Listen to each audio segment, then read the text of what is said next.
Watch and you will see a small miracle. After school, the children in one of the poorest neighborhoods in Denver are learning to play stringed instruments according to the renowned Venezuelan method, el sistema. At the head of the class, meet Aries Trujillo, who now loves school because he can make music.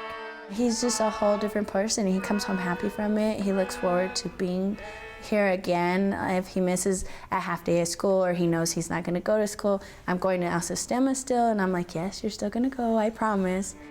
El Sistema is just one of many programs that the Piton Foundation has brought to a 41 square mile section of Northeast Denver and Original Aurora, home to some of the most underserved children and families in the state, an area that Piton has defined as the Children's Corridor.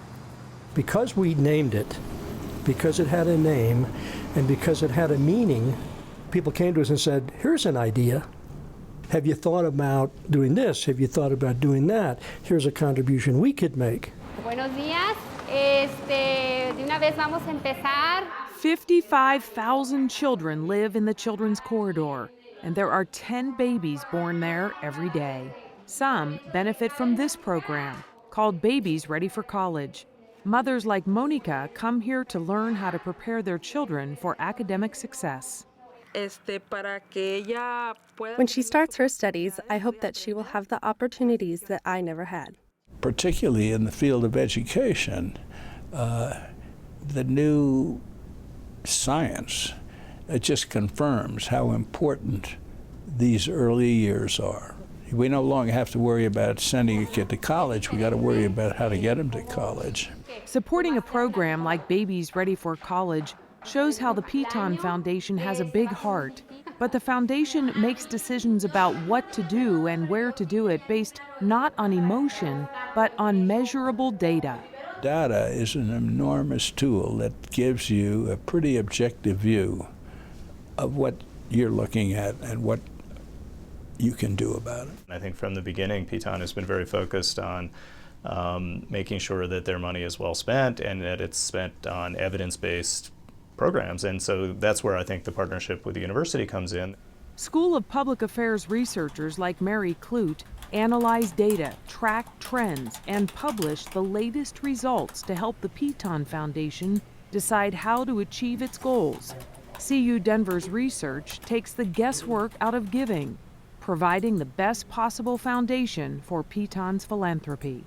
You need cutting-edge research. You need to know the latest ideas that are taking place, whether it's in early childhood, whether it's in higher education, or whether it's in health. When we go down that path, particularly in the Children's Corridor, we turn to the University of Colorado, Denver, and Paul Teskey and others. There you go. The Piton Foundation also supports Soccer for Success. By the end of this year, 1,200 at-risk children will be playing soccer after school in 16 locations in the Children's Corridor, benefiting from physical activity, nutrition education, and help from their coaches. Good. We'll try to pass the ball to each other, okay? In the Children's Corridor, soccer coaches can see success in action, but they also need to understand why and how it happens from the research, the data, and the science. We can't do that without the university, and we wouldn't even try. It's great that we do get this chance to say thank you. And speaking of thank you, one mother would like to thank CU Denver, the Piton Foundation, and specifically Sam Gary for what he has done for one child in the Children's Corridor, one child who happens to be her son. Thank you so much for giving my child the opportunity of not being in the streets. Of having more than I was given. You know, I want him to achieve everything, and this man has given my son something better. I mean, we live in the hood. My baby could be running the streets and be in gangs, and he's not because of this.